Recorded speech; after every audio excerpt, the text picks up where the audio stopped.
Men semangat, men semangat. Padha karo piyai klepu kene nyatane le wayangan ya semangat luar biasa. Semangat luar biasa. Biasane gara-gara niki penontone wis suda kene iki isih ajeg wae. Ha iya. Ketok liting jenggunuk. Kok gak mung ditatani watu. Ha iya. Ora, soalé petenge. Oh, mbok tonton kan. Isih. Wah, uyu-uyukan ra karo-karuan. Uyu-uyukan wong lima dadi siji. Heeh. Wah, ya syukur alhamdulillah ya reng. Ah, iki mujudake kekompakan ning warga Klepu sing padha ngadani rasulan di bawah naungan Bapak Dukuh. Ya. Sing wis kepareng ngumpulake para warga padha suka-suka parisuka. Truk. Kemana janji to? Kok nek Mbah Waluya ora bali lho. Isih ana apa? Isih ana iki padake ora.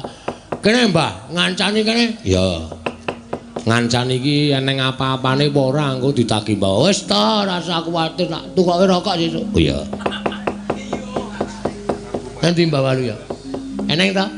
Ah, kon tindak rene. Nyuda kanu apa jenenge iki gawean. Ya. Aku sing ngakon, pokoke sesuk ngenteni aku bubar. Ya. Ha iya. Ndak ora ngenteni le rampung. Ayo wah genah nek bengi iki ra pepayon kowe, Mbah.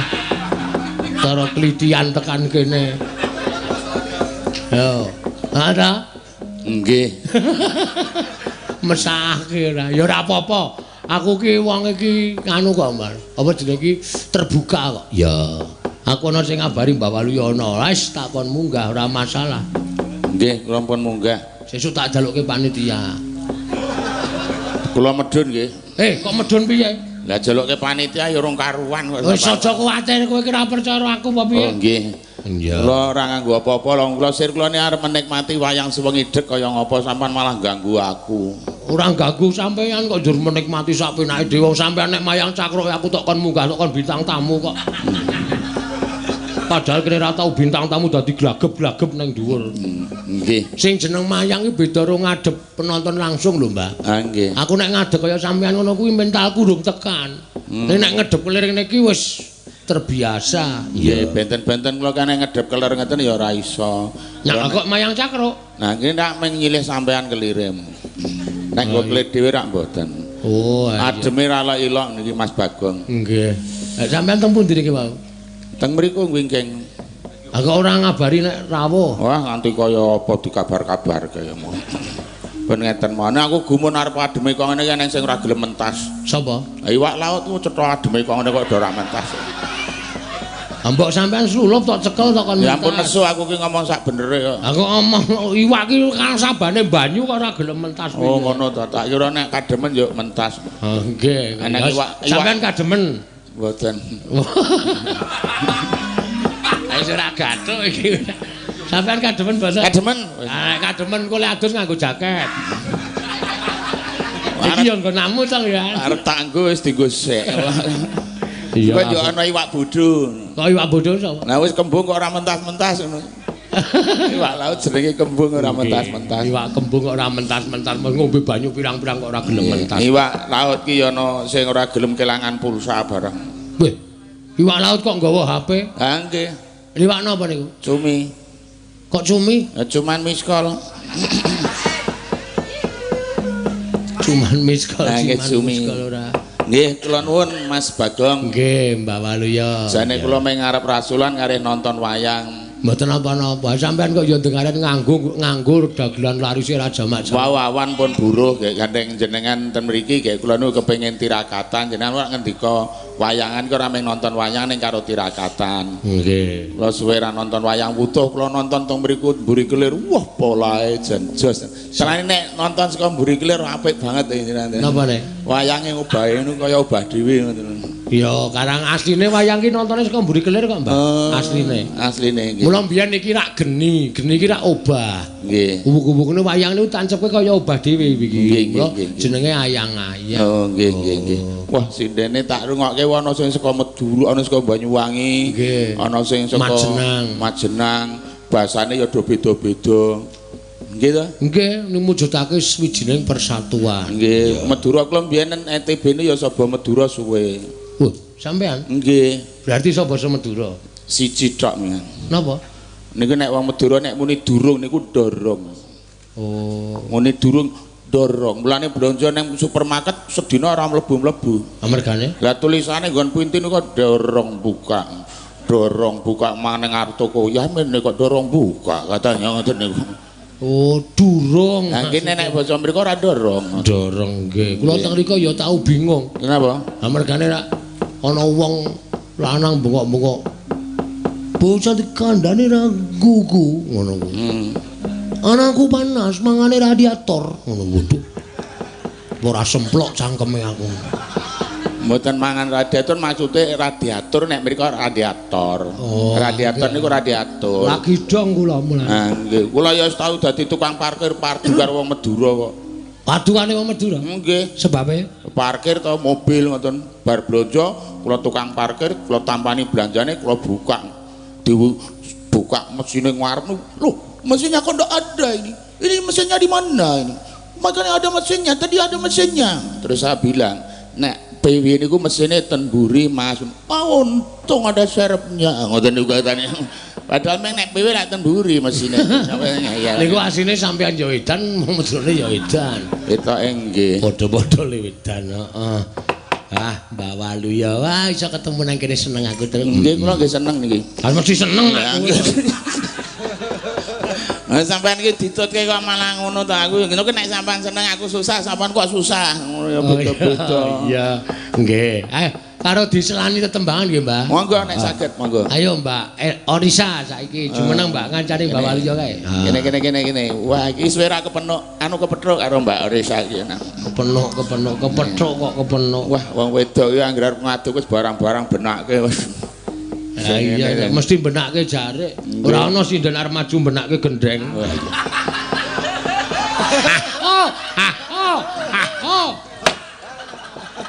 Romansaku kok nggon aku kabeh dienggo. Lah aku nganggo apa iki terus? Ah tak openi kalah. Kene Nduk Cahayu. Heeh, wah putuku. Enjang ya putuku. Ketoke kok rada anu iki. Rada pripun? Kok apa jenenge? Denduk. Kaya gareng wetenge wisan dadi wis isi ta, Nduk. Niku karang nembe hamil muda. Oh iya. Iki maksudnya apa dibiar-biar iki? Hamil niki bukan mengandung tapi hamil, bener hamil. Kok hamil? Soalnya hamil kali mengandung niku beda. Bedane napa? Lho beda. Padha wae niku padha-padha meteng kok. Mboten mengandung kali hamil beda. Bedane? Nek hamil niki. Nek mengandung niku benten. Mosok ning minuman ini mengandung alkohol. Mosok minuman ini meteng alkohol. Ora beda. Mengandung kali hamil beda. Bahasane Indonesia hamil iki mengandung. Nggih, lha iki mengandung kok hamil. Nek ana tulisan awas mengandung racun apa ke awas meteng racun nggih mboten. Mengandung ya nek hamil utawa bunting ngoten lho. Ngoten lho. Nggih, Mbak. Heeh ya wis tak dongak-dongake kowe kepengin lanang apa wedok anakmu? Lanang. Oh iya. Anakmu wis pira to? Setunggal. Wah, pisan iki. Kalih niki. Oh, arep loro kuwi. Bres tau nglairke. Sampun. Ya wis kaya biasane kae ngeden sesuk anu. Oh, duwake tenan. Ngene lho, nek manut aku, kowe iki ora aja manut Mbah Walu ya. Lah pripun, Pak? Pengen lanang apa wedok? Lanang. Lanang. Kuwi kudune le berhubungan nganggo biyen nganggo nganu ora apa jenenge iki? Doa ora. Lali, Pak. Aduh, kesusu kok. Kuwi iki sing lanang ora wedok pandeng-pandengan sik. Mergo tresno ki asale saka mata. Panteng-pantengan, Mbak. Kowe iki lho bojomu aja Mbak Walu ya. Atene kesenengan kono. Ya ora anu ya bener ngendikane Mas Bagong kae. Nek arep kepengin nganggo doa panteng-pantengan sik. Nek wis pandeng mripate, kuwi wis lanang wedok maca Al-Fatihah ping 150. Ping 150. Heeh. Nek wis engko terus bareng ning papan tempat tidur. Engko nek sing putri wis bubuk, sing lanang mulai jejeri, sing lanang maca meneh ping 200 Al-Fatihah. Pripun Mbah keten niku? Lah kae gajah diblangkoni kok, Nduk. Ngapa? Iso kocah ning ra iso nglakoni ya selak biar kok sampean ki aneh. Lho, kuwi seranane ngono kuwi kok selak. Ora selak anake do arep sekolah. Malah diku. Rasido ya, Mbak. Nah, nek nggo ayu nejane ya kowe anakmu sing dhisik lanang apa wedok? Lanang, Mbak. Oh, gek arep lanang meneh. Nggih. Wah, kowe golek angel. Besok wedok. Oh, kowe golek angel sing disapih. Sapa?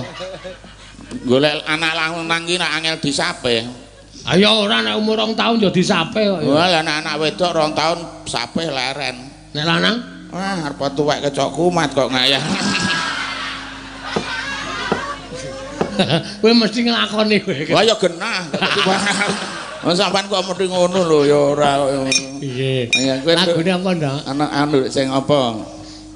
Gubuk asmara nggih, Mbak. Oh iya, gubuk asmara. Kalian jenengan to, Mbak? Wah, beres aku ki nggon gubuk-gubuk ngono ki seneng aku, Nduk. Seneng, Mbak? Lah napa kok seneng? Lah ya eyup to. Oh. Jan alise. Alise pripun? Cedak karo idep. Laris kok cedak karo iki. Lah iya apa cedak tungkaknya jenenge alis apa. Tenan kepancal terus. Ah nggih, wajan kowe. Kaya bojoku gawe alis ngono kaya rekane ya arep kaya sinden-sinden men ayu ngono malah duawane ya nyocoki tanggane. Gawane alise. Wong pasang idep ora arep jago nganti 8. Dadi malah kaya pasangi kelut kaya matane. Iya. Nggih. Lagune gubuk asmara ya Nggih, Nduk. Mbak. Heeh. Aku sik nganggo bawat iki. Nggih. Heeh, nggih. Kula napa Mbah Waluya? Wah, aku sing ngrungokke kowe sing bawa. Kipas iki sae iki ana sing nyuwun gubuk asmara Nggih. saka Cah Ndang Maning, Cah Nggih. Ndang Manis. Oh, Cah Piyai Ndang Manis. Heeh, ya diaturake. Nggih. Nyingkar nyingkur.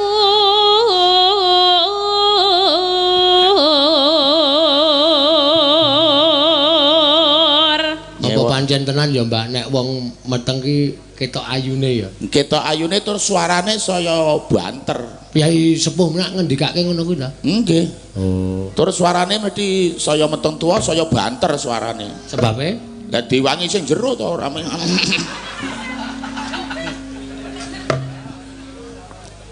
Wiwitane nyingkar nyingkur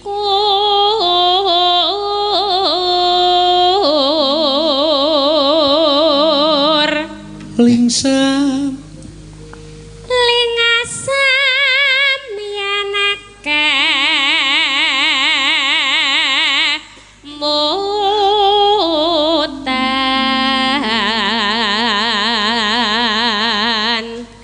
neno lelampahan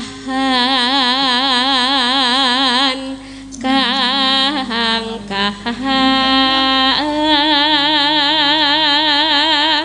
wuri. Ya. Engko aku iso nyewa sarung iki.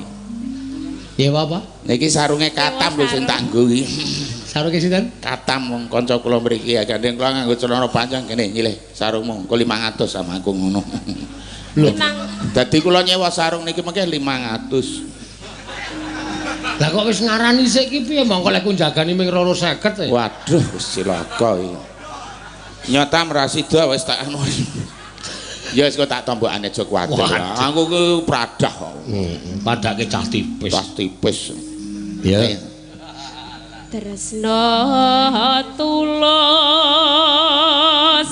nadyan neng gubuk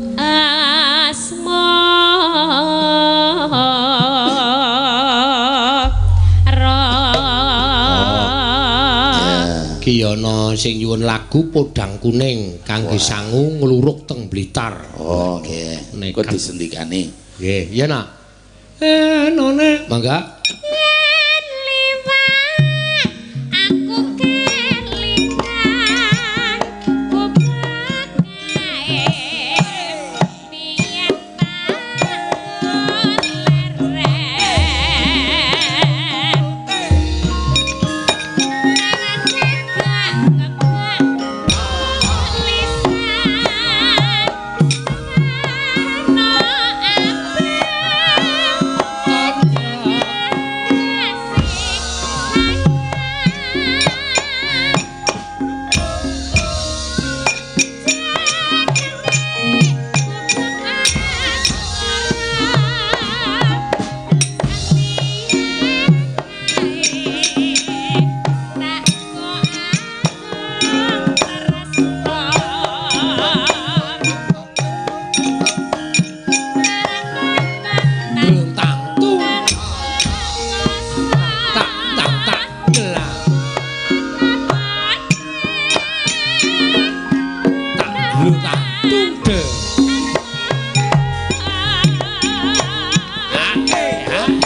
Napa?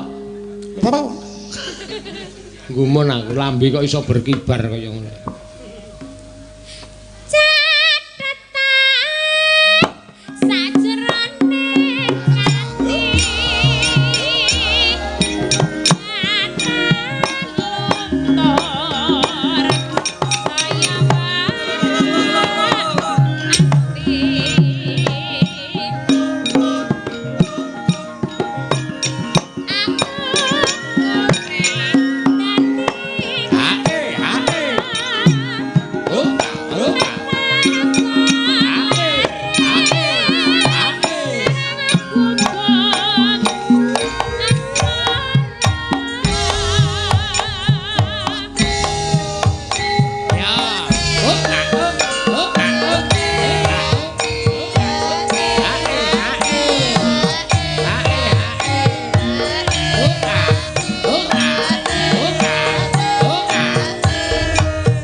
Direwangi nyanyi kok ya.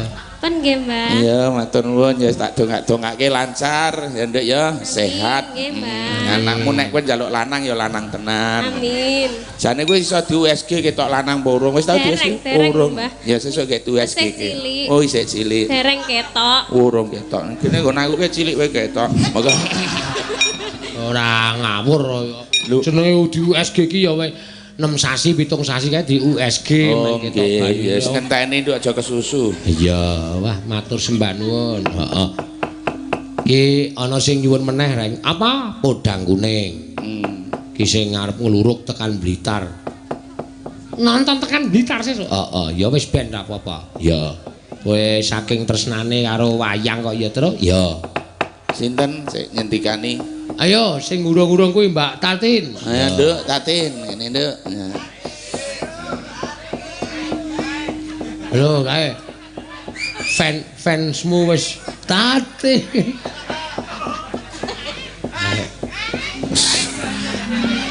Aja nglangkai wedang jeruk ndak saya kecut.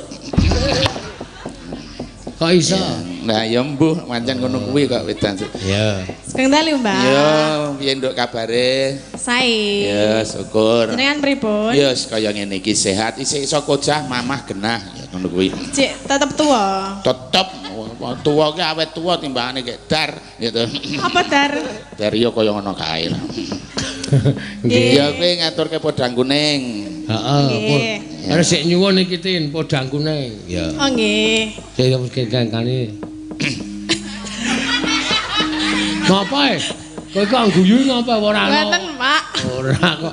Ora piye-piye. Ya, iki saka Mas Menoreh sing nyuwun. Hei, jak omong kok. Nggih, Pak.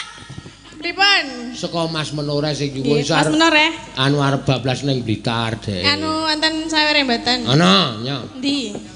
Tampan ana, ora bakal. Pinten, Pak? Ha iki lho receh-receh nyepuluh-nyepuluh iki. Nya 50 iki. Yang kok kena nggo pipis. Wah. Ten nganu lho. Arep tok nggo lamu. Ini rada saru lho arep mek ketoke ngene. Karo ngene ngene iki. Ngene iki napa, Mbah? Alah ku nek di rasak-rasake rada saru iki ya ora rasake wis. Ameng rada kok. Lah iya. Yo nganggo bawa apa langsung? Wah, wis liyane do ora njaluk duit Tatin yo njaluk duit dhewe. Ya kudu eneng sing njaluk timbangane wutuh. Nah, nggih bawa mboten, Pak. Manut nganggo kok ya. Kok dibawani sing apik sing. Nggih, kula nek bawane rapati anu e. Ah ya ora apa-apa nggawa buku karo papan tulis esuk. Cengelke, Mbah. Hanya ngaling-alingi wasedya wayangan malah kowe sekolahan. Ayo rumah aku kok ora. Aja diwalik malih engko ndak ilang. Lah iki catetan ndrok seprapat. Wah, kleru Oh, ndek. kleru. Oh ya bener Ting ya. Kita catetan buan warung. Podang kuning. Ya kabeh yo. Ya. Si Nadian ngono. Nggih. Aku sik, Pak. Nah. Nadyan wujud mung peksi. Jenengan bawane. Lah aku mung maca iki kok dadi kon bawa. Ya. Nadyan wujud. Ya nyanyi wis malah gur maksud maksudnya. Ameng nyekeli kok dadak dobah-obah iki aku ngerti maksudmu. Gak. Piye? Aku ki ora arep kepiye-kepiye meng. Agawe talining pranta.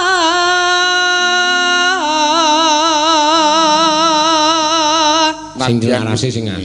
Nadyan wujude ming peci arep wujude ming manuk ning iso dadi naleni katresnan. Manuk apa ya? Ha ya kuwi diwaca terus. Ku aku sing jelaske. Alus manis tur mrak ati. Cakepane dicetha. Alus, legi, alus manis to. Alus legi turun merak ati. Oh gregetake.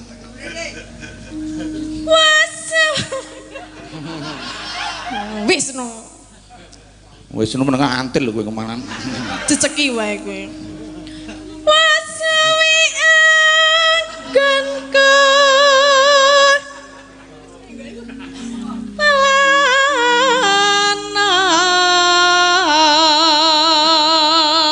Wis suwele mung ngubengi jagat bebasane. Golek isi podang kuning.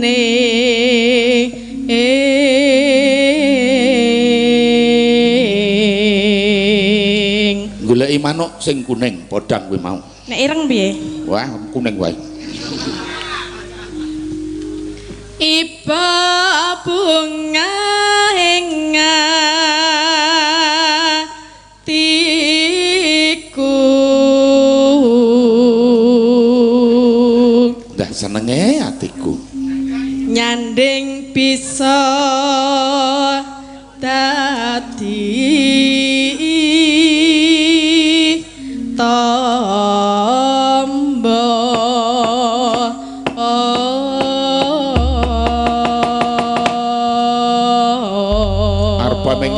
manuk iso dadi obat.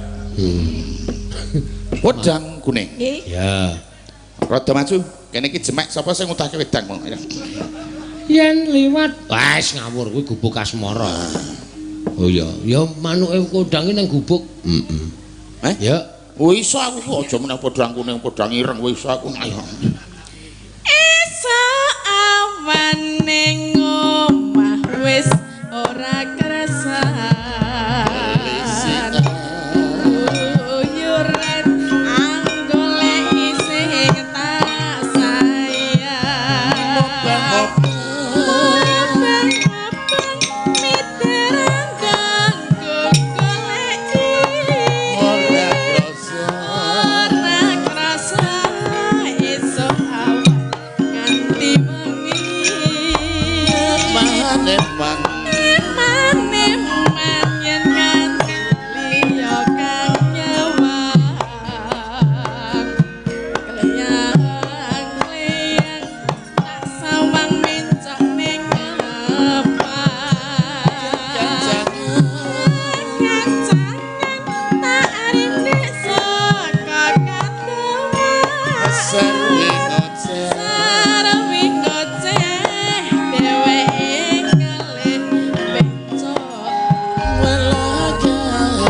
Lakae tak suwun maat nyangisi. Podang kuning agawe pikirku komeng. Ireng tak sawang katon manise. Bebunga yen nganti bisa duwe ora gampang atiku kekiwang liyan. Yen si podang anggutut ati katanan.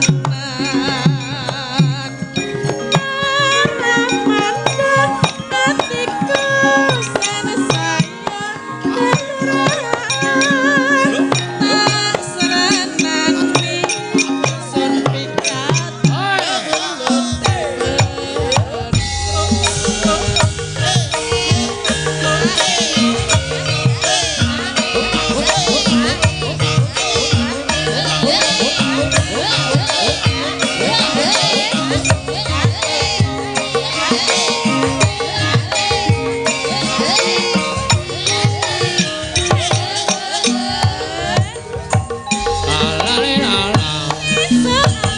ning omah wis ora krasa. Uyuran anggoleki sing tak sayang. Obeng-obeng miteran kanggo goleki. Ora krasa esuk awan nganti wengi. Eman yen nganti liya kang nyawang. Yang tak sawang mencok ning ngepang. Kancangan tak rindik saka kateman. Sarwi ngoceh ngalih becok.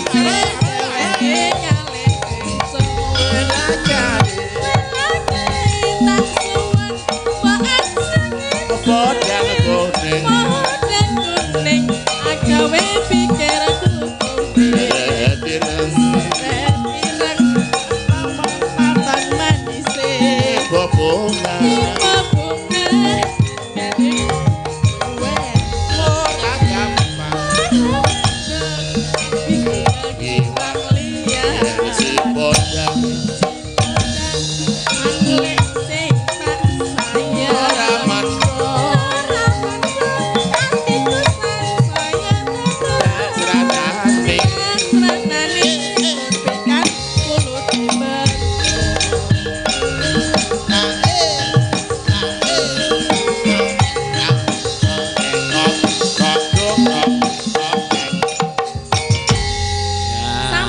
Matur suwun. Monggo. Podang kuning. Ha iya. Kula sing penting pun nderek tirakatan. Nggih. Monggo karajengaken. Ampun mulih, ampun bali sih. Oh nggih. ngenteni aku. Oh iya. Wah iki ngededek iki. Arep tok jak ngomong kok. Ya mbok menawa aku dhisik nduduran rokok sak wadah. Ya iya. Amun rokok ora.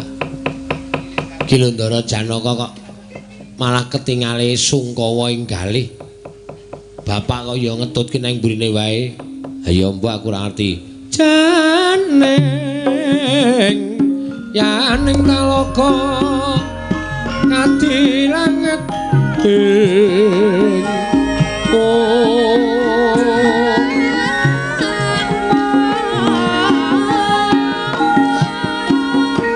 mambang tanpa sulan pamaneka lintang tulya kusumayana sumawur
Koten prayitna semuriris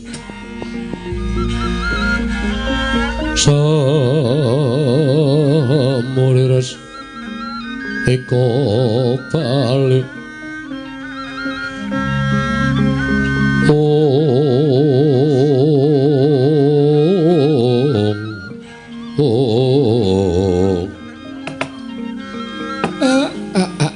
Ndara enten apa Gus? Kok katingal Sungkawa penggalipun Den? Kula nyadong dawuh Dara Kakang Semar. Kula nalika semana aku entuk sasmitaning Jawata yen to dewa bakal nurunake kanugrahan telu peranganing kanugrahan ya kuwi wahyu kaprajuritan wahyu katentreman ingkang katelune wahyu pulung ratu. Mongko Janaka wis entuk sasmita tinanggenah ngupaya tumuruning wahyu nanging nggo seprene durung ana pepadhang bakal menyang endi nggonku ngupaya kanugrahan Kakang Semar. Ampun terus nglokro to Den titah diwenangake budidaya. Nek sampeyan gampang lukro penggalipun ora entuk pepadhang tempun ditumuruning kanugrahan. Niki mengke mboten sae kedadosanipun. Mila monggo dipun luru kemawon, dipun upadi. Nek perlu sarana priatos mlampah sak puruk-puruk Kanthi cara mekaten mbok menawi pikantuk kanugrahan Ndara nyat langening kalanggiwan agar pandan moncar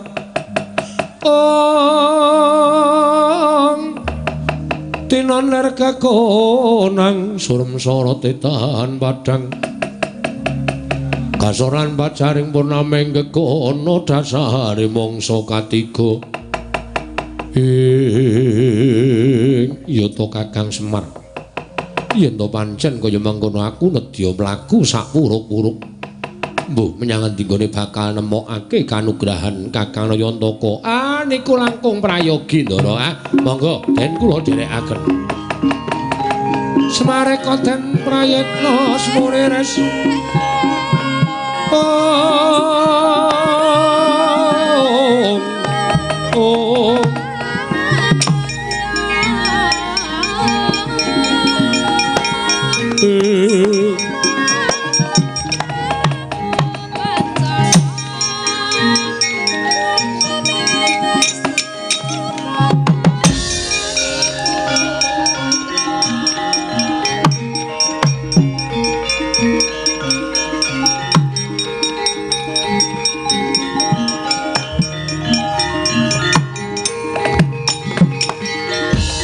Semareka den prayitna semuriris eka balik Dityani Gandayani Trisanya Purnama sasi aku kok melas weruh ndaraku entuk sasmita wahyu ning durung karuan kedunungan wahyu merga ora iso nemokke ning endi bakal tumedhak ing kanugrahan. Lho Gareng Petruk Bagong, dalem Pak. Piye Pak? Kowe gelem bantu ndaramu apa ora? Terus kula kenapa? Pak? Terus aku kon ngopo? Kowe raga telu tak dadekke siji. Waduh. Piye, Truk? Wis manut wae. Ya Kang ya. Heeh, pokoke manut Semar. Semar ki wong pinter kok. Tenan. Raga telu dadekke siji. Maksude, Pak, nyawa telu tak dadekke sak nyawa. Waduh, atene aku modar. Piye, Gong? Manut wae, wis pokoke ora usah dadak krokes. Apa? Krokes, krokes. Ora usah dadak protes. Tak suwunke kersaning dat kamurweng dat.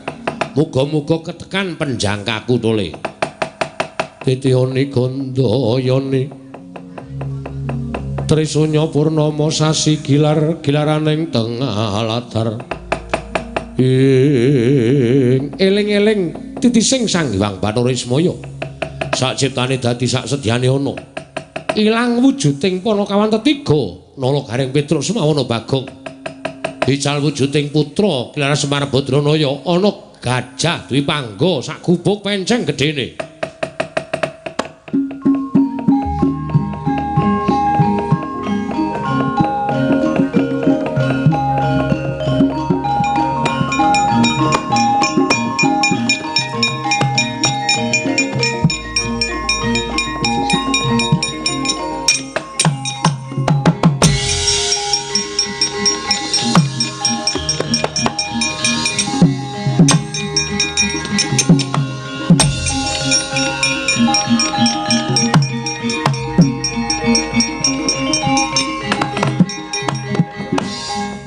Iki kok sumpek banget ki ngapa temen?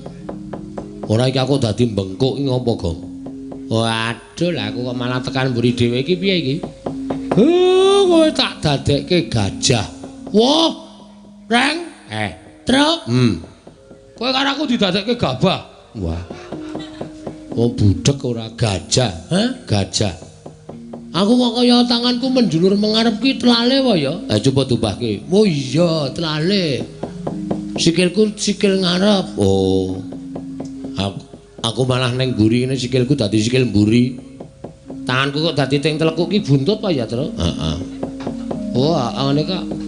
Buntut iki nek tak ngake kok kaya ana cendelane cilik ya, Tru. Kuwi bokong, Reng. Oh, caidan ora. Bokong ta iki, mulane kok pading. Kowe engko semise lho nek nggo nelek. Aja nelek. Gajah. Kula, Pak. Kowe tak kongkon mlebu Ngastina. Nggih, terus gawenen Dewi Banowati mlayu saka negara Ngastina. Oh, nggih, siap. Lah terus kula jenenge sapa? Kowe nganggo jeneng Gajah Binggala. Gajah Binggala. Iya. Wis gage. Mangkat aku tak nderekke bendaramu. Pokoke iso ora iso kowe kudu iso gawe playune Dewi Banowati. Siap, ngestakake dawuh, Pak. Mangkat saiki. Mangkat saiki Ponokawan.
Mubang wangaruna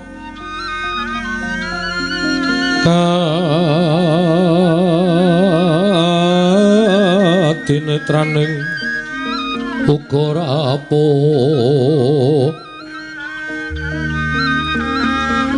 sabdaning kokila ring kanikara sakater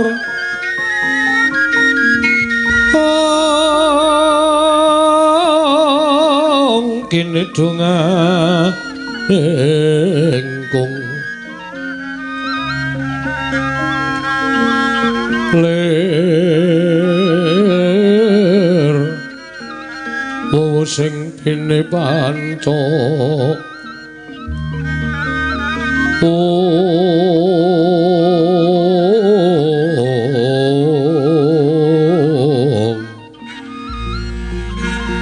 Babatok ing ayam wana mrak manguwuh ing pagagan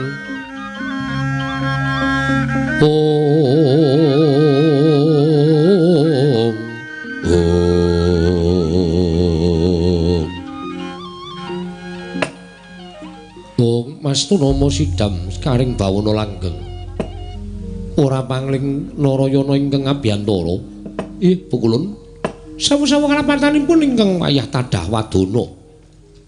Kula sowan tanpa tinimbalan saha kula ngaturaken sembah pangabekti kula kunjuk. Iya. Narayana ulun tamba.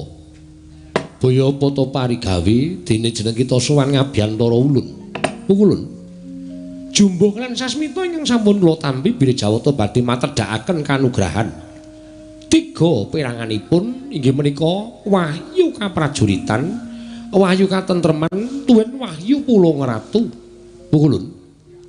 Menawi dipun keparengken kula badhe nyadong tumurun ing kanugrahan menika kala wau mboten kinarya keperluan pribadinipun Narayana nanging sapirakan wahyu badhe kula aturaken dhateng kadang-kadang kula para Pandhawa tandha sih tresnanipun ingkang wayah kalihan kadang kula para Pandhawa. Oh, Mas Tunama Sidam karing bawana langgeng. Narayana, wonten maring adhawu. Kita sowan pancenapan kepara nyata lamun wahyu cinadang dadi darbeking Pandhawa. Ya mung siji ingkang wajib kita tampa, ya kuwi wahyu katentreman. Wontene wahyu kaprajuritan paringna kelawan kadang kita ing Jodipati Siwerkudara. Jalaran ya mung Werkudara ingkang saguh lan bisa sarta kuwawa anggadhuh wahyu kaprajuritan. Mekaten Pukulun ya mung dadi wuninga. Yen to dina samengko wahyu Pulung Ratu suncat saka kayuwangan mbuh menyang endi papan dununge. Dene iki dadi kewajiban kita supaya ngupaya menyang endi dununging wahyu Pulung Ratu sabab telu mau ora bakal bisa pisah. Lamun katelune mapan ana ing Pandhawa, ya Pulung Ratu kudu mapan ana ing Pandhawa. Lamun ingkang loro mapan sakliyaning para Pandhawa, ya Pulung Ratu kudu mapan sakliyaning para Pandhawa. Monggo pinesti wahyu kaprajuritan tinampa dening Werkudara. Wahyu katentreman tinampa dening Narayana. Wondene ingkang Pulung Ratu mau upadinen. Sayekti ing kono bakal manunggal teteluning wahyu kang aran Wahyu Trimanggala Narayana. Sarating pandam sumula madangi jroning pasarean menangi wadana katon remu-remu kalingan ngangrengeng sang Dyamana hengkung menawi kala mekaten tumunten kaparingna dhateng kula ingkang kalih wahyu kaprajuritan wahyu katentreman ingkang saliyanipun menika jangkeping 3 Pulung Ratu kula ingkang badhe ngupaya Pukulun tampanana. Ulun titip babar pisan wahyu kaprajuritan paringna marang kadang kita Jodipati Kresna.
Ganjing langit kelap-lapaton lerkin sanging risang mawe gandrung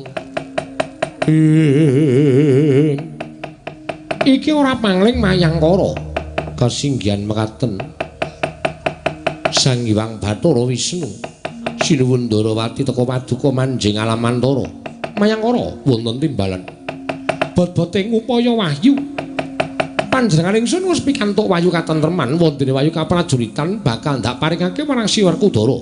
Mekaten. Ya mung peranganing wahyu telu mau murca siji ya kuwi pulung ratu lan dadi kewajiban ingsun ngupaya menyang didununge wahyu. Lajeng kepareng paduka ayo aja kesuwen mapan ngalamantara.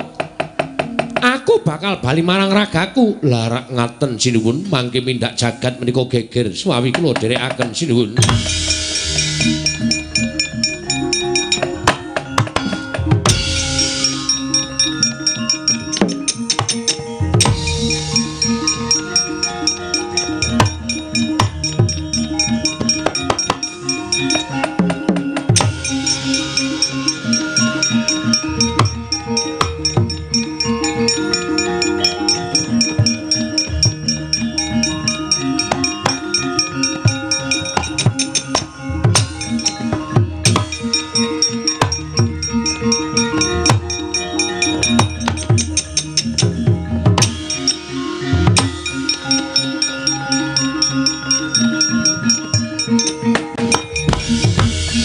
Astina Maha Prabu Duryudana alona ngandika duharining Sun Werkudara ing bawan wonten dawuh nggih sampeyan boyongi sowane Kumbara Yaksa nyata mboten namung kandhek wonten ing pangucap nanging kababar dados pakarti lire piye wonten ing alun-alun sampun wonten inggih menika wanara ingkang ulesipun pethak ingkang sampun boten gadhahi daya boten sanes kejawi namung Anoman ingkang boyong inggih sinuwun Prabu Kumbara Yaksa samangke sampun kasembadan ambanda dhateng pun Anoman sinuwun tak jaluk sampeyan sing nugel gulune Anoman supaya disekseni dening kawula sak negara Ngastina sinuwun.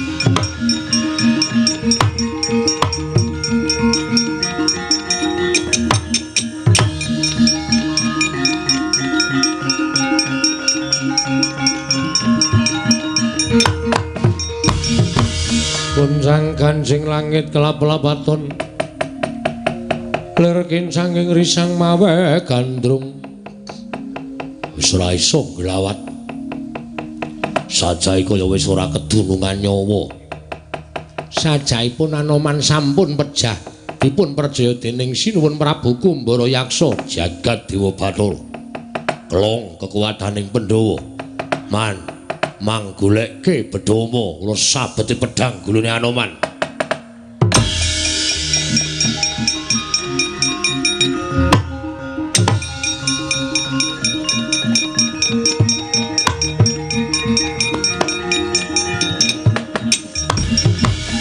Sigra ngasta Bedama nata ngastra Prabu Duryudana ing mangajab arswani gas janggane Sang Mayangkara ya Anoman dadak sakuling mangke ingkang mlajar mlebet wonten ing alun-alun nenggih Gajah Binggala mulat nata ngastra arsa anigas janggane ngrisang Anoman jinandhak mawi trale den uncalaken wani geger Sangya Para Kurawa.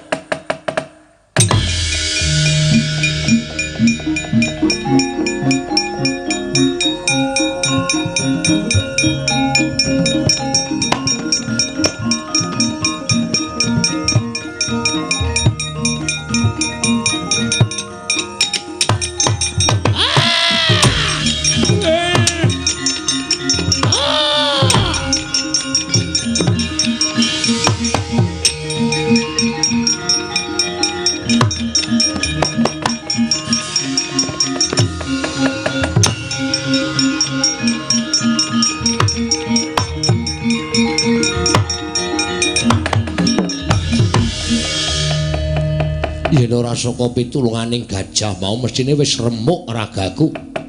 lan aku ora bakal bisa bali marang ragaku. Sinuwun Ndarawati, panjenengan wonten pundi sinuwun?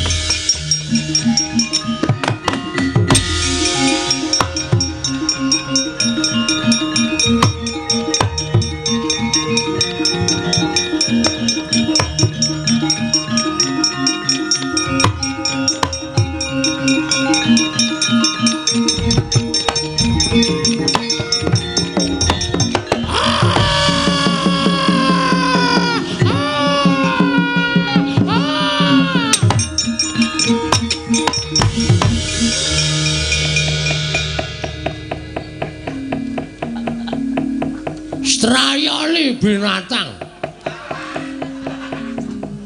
Ngomong apa iku? Meneng wae ta iki ketemu Banawati. Mbak. Endi Banawati kuwi bar nguyuh? Wus. Ngawur. Tobat. Iki ana wujuding gajah lah kok mlebu ning Taman Sari Negara Ngastina. Iki sapa iki yen pancen bisa tata jalma? Aku krungu grenengane kaya iso tata jalma. Pancen bener mengkono Banawati. Aku ditepungake Gajah Binggala. Gajah Binggala dasar kepara nyata. Kowe garwa Ngastina? Iya. Banawati kowe? Iya pancen aku Banawati wedoan. Ya pancen ayu tenan kowe. Kulitmu kuning kaya santen. Pasuryanmu luar biasa. Omongane iki sing ora ngawur. Masalah aku kok ndas. Ya ngomong ya sak karepku. Sak karepmu lek aku ngomong. Iya sak karepmu. Waduh malah ketrucut ya, Dre. Pancen alismu nanggal sepisan mripatmu blalak-blalak kaya mripate dukuhe kene. Lambemu abang kaya legi-legi yang dicokot. Dadamu kaya ngono jan. Enak temenan. Sing jenenge nyengkir gading ya ngono kuwi. Ora kok klopo abang ora, ning nyengkir gading. Tobat, karepmu ngapa kowe nyandra karo aku karepmu apa? Ananging Banawati, kaswistianing warnamu, ayuning rupamu, alusing kulitmu kowe ora tulus tekan batin.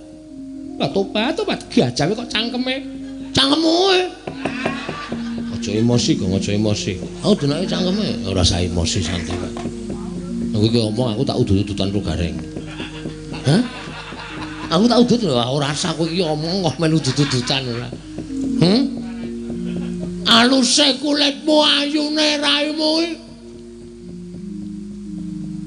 settingan. Ora. Kowe kabeh ora tumus tekaning lahir batin. Apa Allah. Apa to? Apa to sebabe aku iso omong kaya ngono? Mergo sejatine kowe iki ketoke lahir garwane Duryudana. Ning batin kowe iki sambung tresna ya.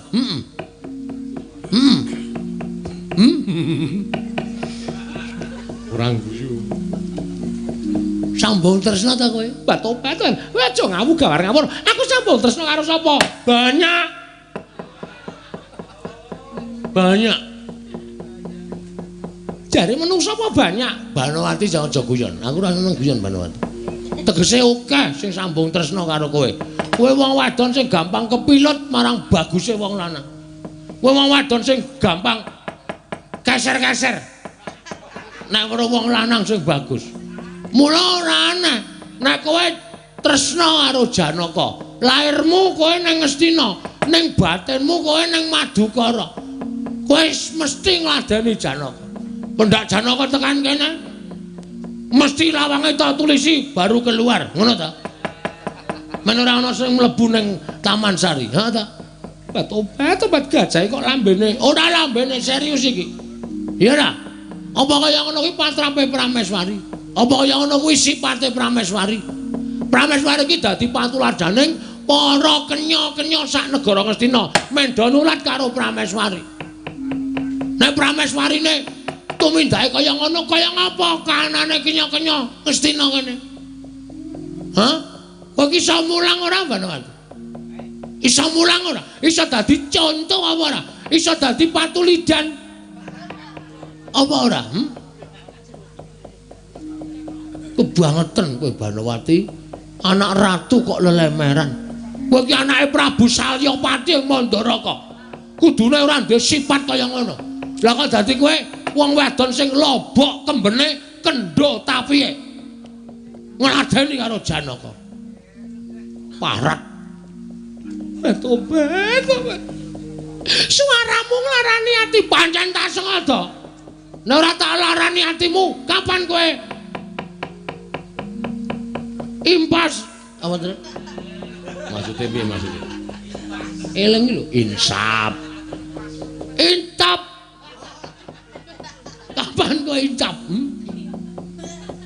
Kapan kowe eling Purwadasina? Hah? Hah? Tobat, ora tobat-tobat.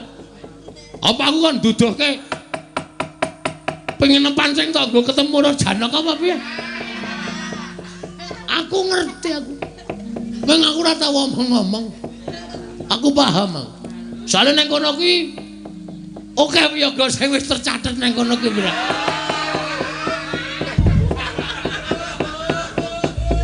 Oh, apa? Padake ora. Nang kono ta nggo tumindak sing ora prayoga karo Raden Janaka. Janaka. Rumangsane. Nek kaya ngono kuwi terus dadi apa wong wedok sandonya iki Banowati? Tobat mati aku, mati.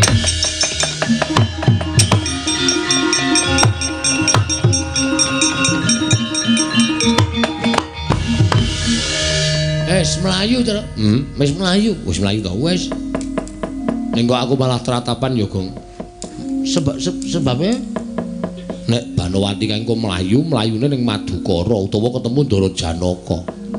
Lapor ana gajah ngunek-unekke Dewi Banowati le selingkuh karo Ndara Janaka nesu nggawa panah.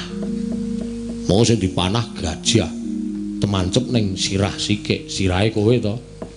Ijol ya, Tra? Mbah. Aku tak mburi wae, mbah, ajeng ning kene ya waduh, Srekoso iki genah kepainah aku. Panah kok painah. Ya sudah glantara mbiyene tanggo. Tanggo kok saking judeke aku wis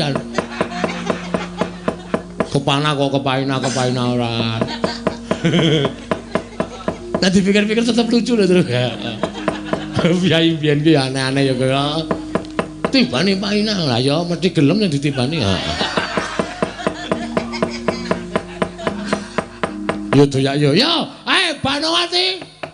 Banowati. Mlayu sifat kuping. Tetep tak oyak kowe. Aku urung lega nek ora ngrapoke kowe, Banowati.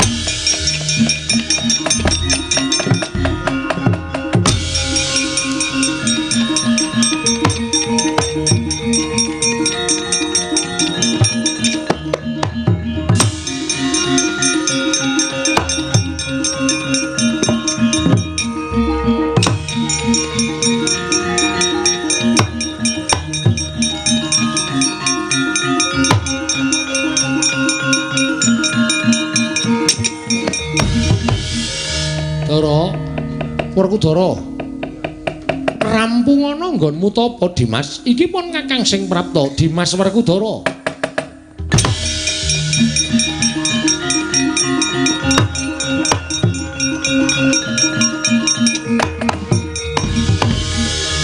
Kresna kakangku. Iya Yayi. Njugarke nggonku tapa? Sing mbok goleki apa? Wahyu 3. Katentreman kaprajuritan lan pulung ratu. Suwe nggonmu tapa nganti ling ngendika sambi glegeken? Iya. Wahyu 3. Iya, katentreman pulung ratu karo kaprajuritan. Iya. Aku bar saka kayangan. Sowan sapa? Sowan Sang Hyang Pilun Bathara Asih Prana ya Sang Hyang Bathara Wenang.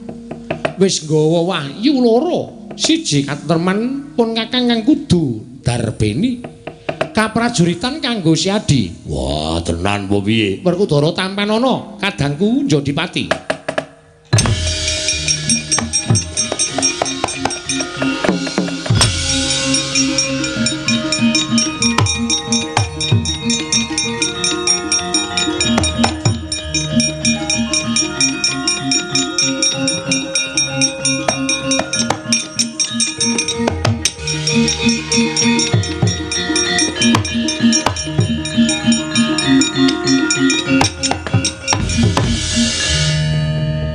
Janaka teka-teka kok nglumpruk ngapa? Koko Prabu katingal sumunar cahyanipun. Kula kinten sampun pikantuk kanugrahan. Kakang Mas Werkudara ugi sampun sumunar pindha rembulan. Kula sampun mangertos bilih sampun sami kasembadan penjangkanipun. Pun Kakang wis entuk wahyu kateneman, Werkudara entuk wahyu kaprajuritan. Mongko wahyune 3 inggih. Lah sing siji menyang endi? Kula piyambak mboten mangertos Koko Prabu. Weh lah blayan. Monggo pun Kakang sinampiran kewajiban kudu goleki wahyu sing ketelu ya kuwi Pulung Ratu. Tobat Dimas Janaka mati aku Dimas.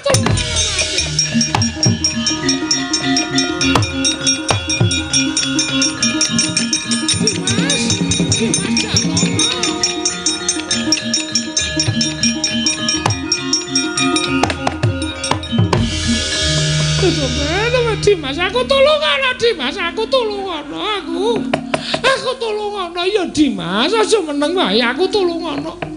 Kakang Mbok wonten menapa? Aku dioyak-oyak gajah ngunek-unekke karo aku entek ame kurang golek. Nganti loro atiku tumel aku mlayu saka Taman Negara Ngastina, aku tulungono. Yai Ratu wonten menapa? Obat. Lho menika diunek-unekke wujude gajah. Ing atase gajah iso tata jalma. Teman kantos kelar sakit mana kula Koko Prabu. Samangke kula sampun pinanggilan katang lho Yai Janaka. Ayem pindha sinaming Tirta Wayu Swindu. Inggih. Ayo ta Werkudara. Ayo. Wis piye nek ngene iki? Janaka yo ora ndelok nggon. Ana kakangne barang do kekep-kekepan. Ngerti hawane kaya ngene. Malah kekep-kekepan. Mbok didum apa piye? Oh iki senengane aneh-aneh kok ya. Iduh, iki kok kuku Pancanaka dicocoke bokong to ya? Salah nyikut. Kakang Mbok wonten menapa? Aku tulungono Dimas, aku tulungono aku diunekke wujude gajah lho Dimas.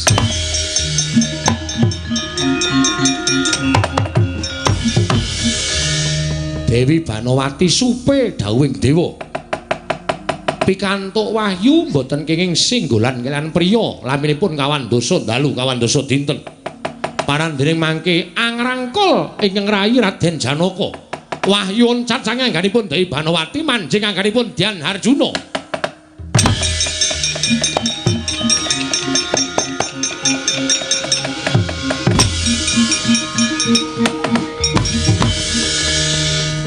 Yai Ratu prisa mboten.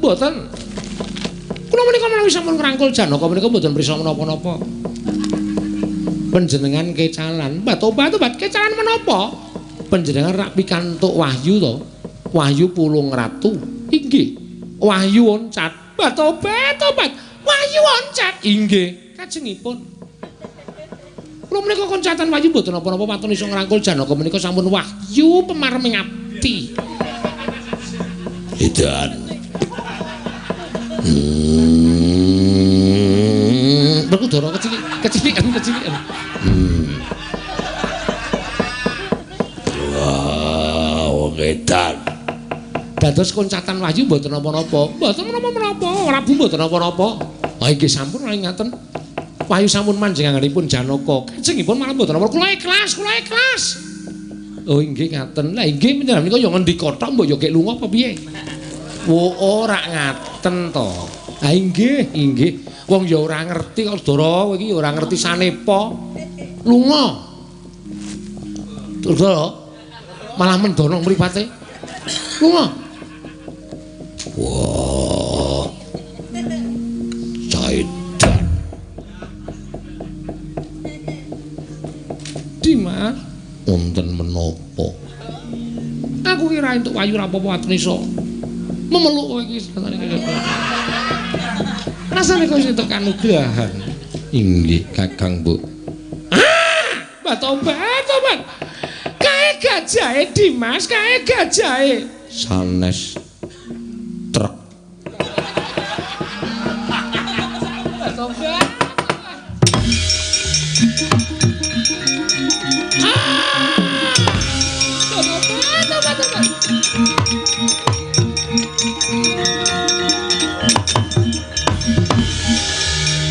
Kowe gajah. Iki malah do ketemu nang kene. Do kangsenan ya. Tobat, suarane iki ngarani ati Dimas, ngarani ati. Arep kangsenan ya sak karepku. Ora ya sak karepku, kowe gajah ming satu kewan kok dadak elek-elek karo menungso. Minggat saka kene apa ora? Taunana windanana aku ora bakal minggat saka kene. Janaka, kowe ora mertobat. Golek dalan padang, ngresiki atimu, tak tujah gajeng. Jebol cacamu. Gong. Ora sah perang. Kowe jiri kok wae. Santai wae. Engko nek kono ngetokke panah, ndasmu lho sing dipanah. Wah, iya. Ayo pancen wani maju. Ayo kowe sing maju, aja aku sing maju. Nek aku maju sing kiper sapa? Tobat sing duwe sing nang kene ya nekat wae ora. Ngawur wae lho. Ya maju leganing atiku. Samplok gajeng merganing patimu. Tiban curigaku ora jebol dadamu aja dundang Janaka. Den ampun Ndara.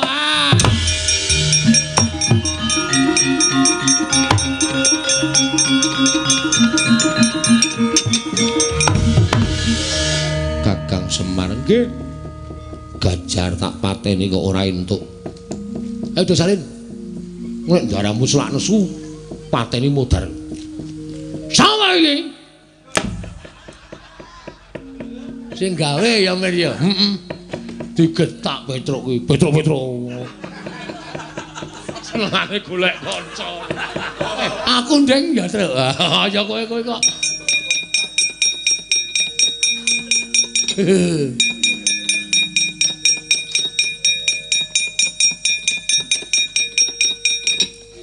Kok Bagong Petruk Gareng sing dadi gajah niku anak-anak kula. Ngedan. Bagong Petruk Gareng tok dadekke gajah. Nek mboten ngeten napa sampean entuk wahyu? Niki berjasa tumrap sampean. Iya. Ya wis yen ngono. Piye Dimas? Monggo dipun urus piyambak Kakang.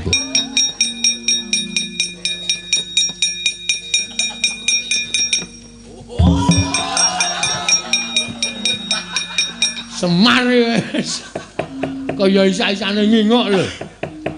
Tobat sing nang ndas gajah mau sapa? Sing nang ndas gajah mau sapa? Gong, ayo ditanggung. Oke, ora masalah. Aku arep apa? Lho, ora bos karo Banwati. Wis. Kula niku nganten niku merga kula niku sayang karo sampean. Lho, sayang tegese kula niku ngeman karo sampean. Prameswari Ratu kok ana sambung hubungan karo Ndara Janaka. Nek nganti Prabu Duryudana ngonangi kuwi geger to. Bratayuda digelak, mangsane digege wancine to. Duryudana wis ngerti. Ming dheweke ra wani karo aku. Ngono to. Wah ya wis teruske nek ngono.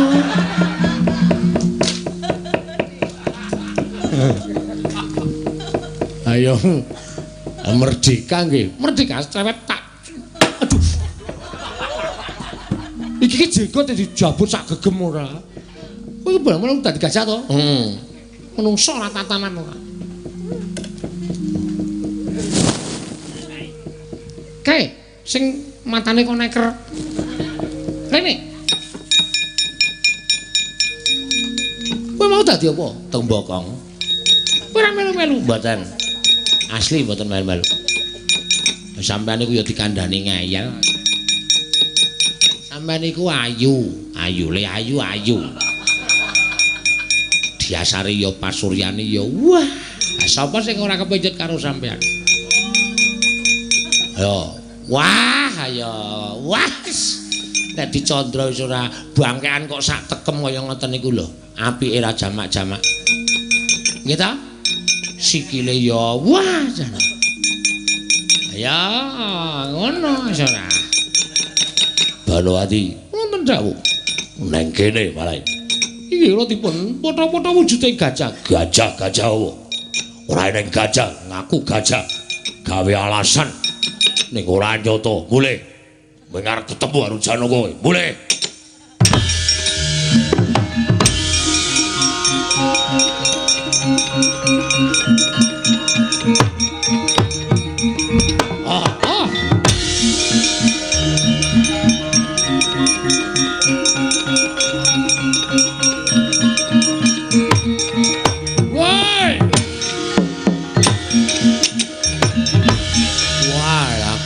Putih iso urip serep nyawaku.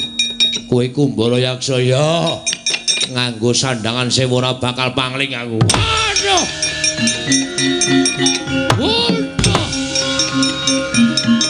Ah. Woi, rejo.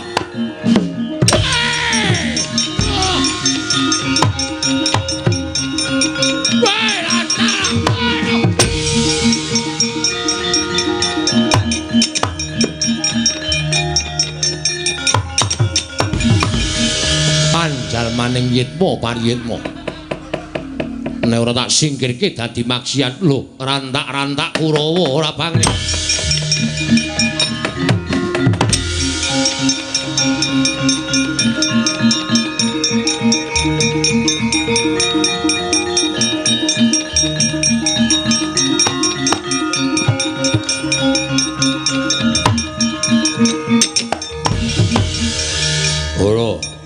Wahyu oncat merga trekae Janaka mbeda bojoku.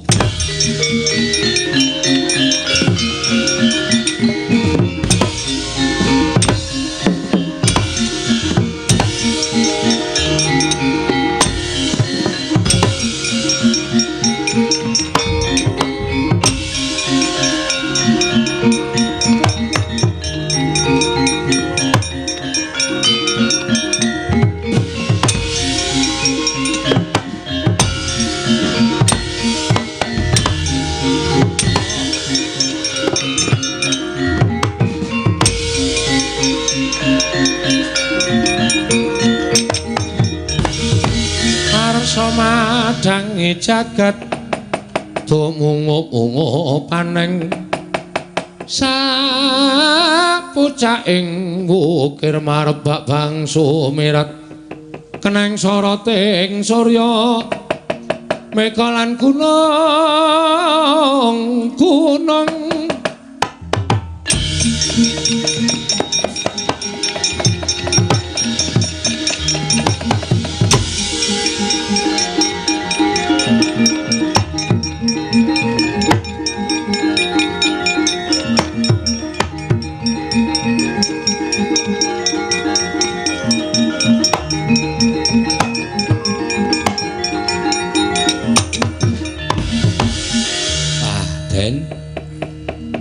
Lalampanipun sampun paripurna wiwit purwa madya wusana samendhang boten wonten ingkang karempit. Para ndara-ndara kula sampun pikantuk wahyu katentreman, kaprajuritan lan pulung ratu.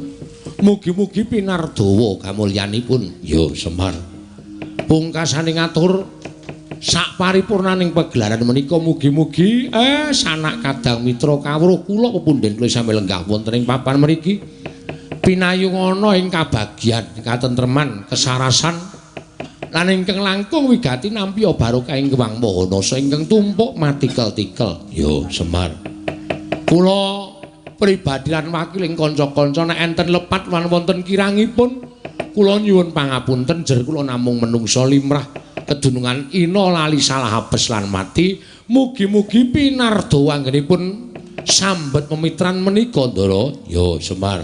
Sura Sudira Janing Kangrat Sawa brasta tapi kula Darmastuti rahayu sami makarya rahayu sami pinanggih Ndara.